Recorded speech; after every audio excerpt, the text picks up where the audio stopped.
Assalamualaikum warahmatullahi wabarakatuh.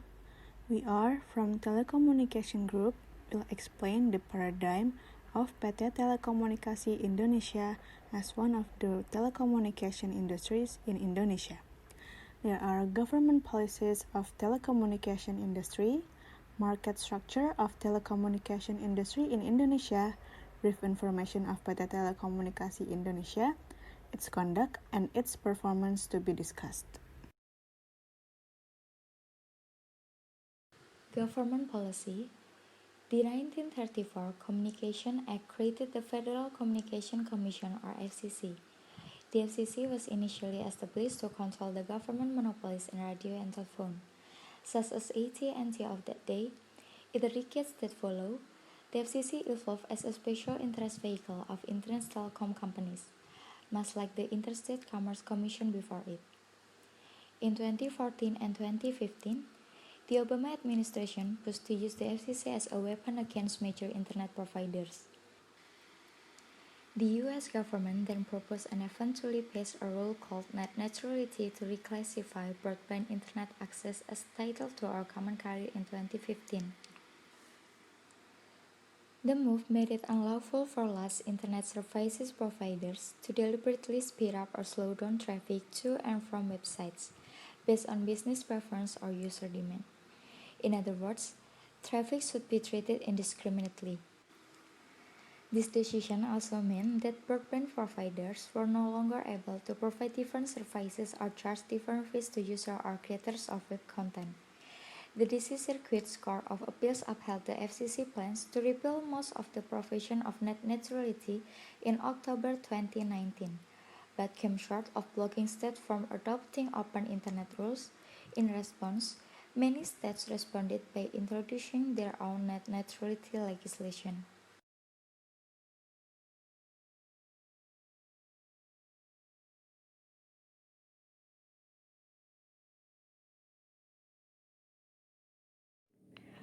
Next, we have market structure. Analysis of the market structure in the telecommunication industry can be carried out in four ways.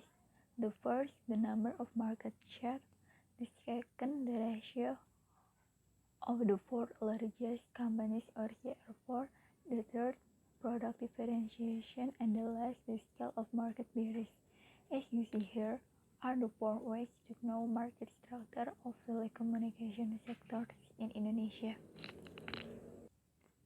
Market share. Basically, to know the market share and telecommunication industry structures. It is necessary to data sales of companies from several periods. Data obtained include in the concentrative ratio of the four largest companies or CR4. What is CR4? CR4 is a concentration ratio of the four largest companies. To determine the concentration ratio, we first calculate the market share. The concentration ratio used is the concentration ratio of the four largest companies. The greater the percentage figure approaching 100% means that the greater the concentration of the industry of the product. If the concentration ratio of an industry reaching 100% means the shape of the market is monopoly. Let's take a look at the bottom right section. In the telecommunication industry, it's seen that the industry is dominated by a small number of companies competing in the market. The products offered in this industry can be homogeneous and differentiated because some products can be homogeneous. The decision making of company can affect other companies, and that's on how the product differentiation in the telecommunication industry works. In the next slide, we are going to see three digital industry business domains provided by Telkom. But before we are jump into the data, let's see the last section about barriers to entry. Barriers to market entry can be caused by the number of competitors that have sprung up in achieving the desired profit target and seizing market share. One way in which to view the barrier to entry it is to measure the economics of scale are seen through the firm's output. The output value is then divided by the total output of the industry.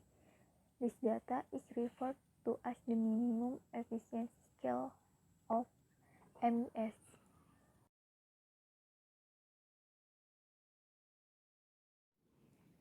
Now let's focus at the bottom left of the screen. Based on the data present from the table above, it can be seen that PT Telekomunikasi Indonesia is a market leader in the telecommunication industry, with the amount of 48.99% market dispersed from all cellular users in Indonesia. The second rank is occupied by PT Indosat, amount to 22.02%. Ranking third, PT XL Axiata, amount to 20.78%. The next ranking, fourth and fifth, occupied by Smartfren and PT Bakri Telecom, amount to 14.16% and 14.06%. By looking at the order of market share for companies in the telecommunication industry, it can be determined CR4 to determine the market structure of the telecommunication industry. From the bottom right, we know that Telkom from now divides its business into three digital business domains. 1. Digital connectivity. 2. Digital platform. 3. Digital service. Talking about barriers to entry, below is the table of values minimum efficiency of scale or MES telecommunication industry from 2005 through 2014.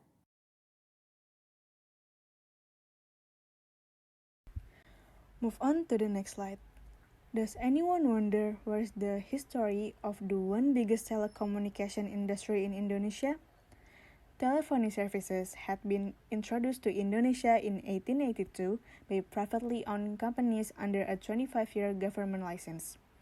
In the 1906, all postal and telegraph services in Indonesia were taken over by the government as single unified government agency named Post Telegrafen Telefoondienst, or nowadays known as PTT. In September 1945, roughly a month after Indonesia's proclamation of independence, the agency headquarters in Bandung were taken over by Indonesian nationalists. Following in December 1949, after years of National Revolution War, the PTT was nationalized by Indonesia government, part of Indonesia effort to oust the remaining Dutch and nationalize Dutch corporate assets. In 1961, PTT was converted from an official government agency into a newly established state-owned company, the Postal and Telecommunication Services Company. 4 years later, on 6 July 1965, Indonesia government separated this company into two state-owned companies, PN Post Bureau responsible for providing mail services, and PN Telekomunikasi as telecommunication services. The mail services PN Posgiro developed over a year to become the Post Indonesia in 1995, which is still state-owned today and the official postal carrier for Indonesia's 230 million people. So, what makes PTT become the first rank of telecommunication sector in Indonesia?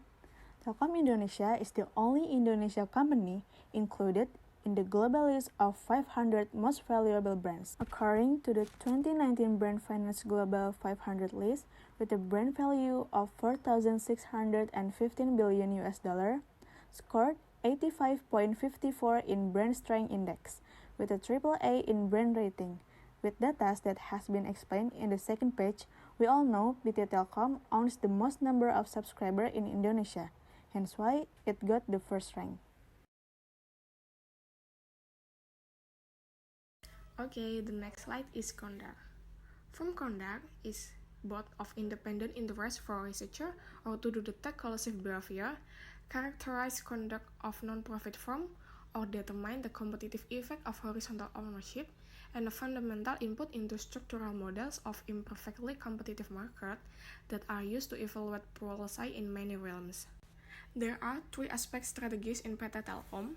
First, pricing strategies. Second, product strategies. And the last is promotion strategies. First, the pricing strategy is a company policy in setting the selling price of their products.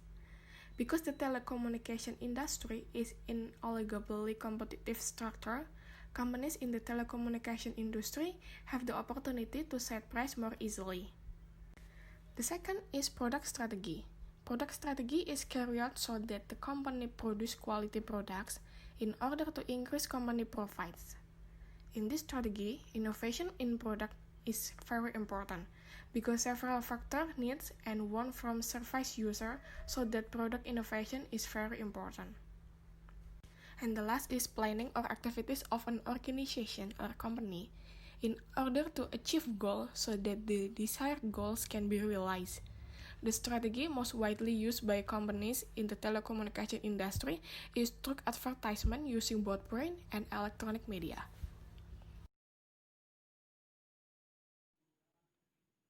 Performance. Talking about performance of PT Telkom throughout 2019 managed to record consolidated revenue of 135.57 trillion rupiah, positive growth of 4.78 trillion rupiah compared to 2018. Profit before interest, tax, depreciation, and amortization of the company in 2019 was recorded at 64.83 trillion with a net profit of 18.66 trillion, or grew by 9.5% and 3.5% respectively. Digital business Telkom and IndiHome grew significantly and became the main contributors to the company's growth. The efficiency of Telkomsel is still establishing itself as an operator with the large customer base in Indonesia, namely 171.1 million subscribers, with mobile data users recorded at 110.3 million subscribers. The growing need for data service amidst the massive digital lifestyles has driven data traffic to grow by 53.6% to 6.558 petabytes. In the customer segment, IndiHome continues its positive momentum and is the driving force for the company's growth. IndiHome recorded a significant increase in revenue of 28.1% to 18.3 trillion rupiah. The wholesale and international business segment in 2019 performed quite well and became an enabler for other segments.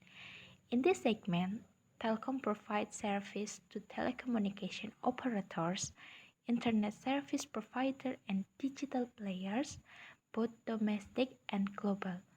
The company recorded revenue for this segment of 10.61 trillion rupiah, or grew 55.2% from the previous year, which contributed 8%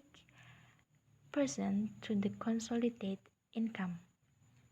Telkom is anticipating the current disruptive development of the industry by developing three perspectives of digital business domains, namely digital connectivity, digital platforms, and digital service. Telkom also accelerates the digital platform domain by developing data center and cloud service, leading to a smart platform as an enabler for various ICT services and solutions. Furthermore, digital services product will be developed selectively, including through acquisition and partnership that are supported synergistically by digital platform and digital connectivity.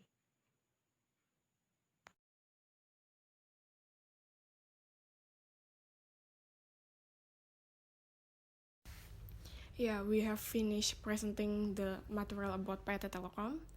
We apologize if many words are not pleasing. Thank you for watching. Wassalamualaikum warahmatullahi wabarakatuh.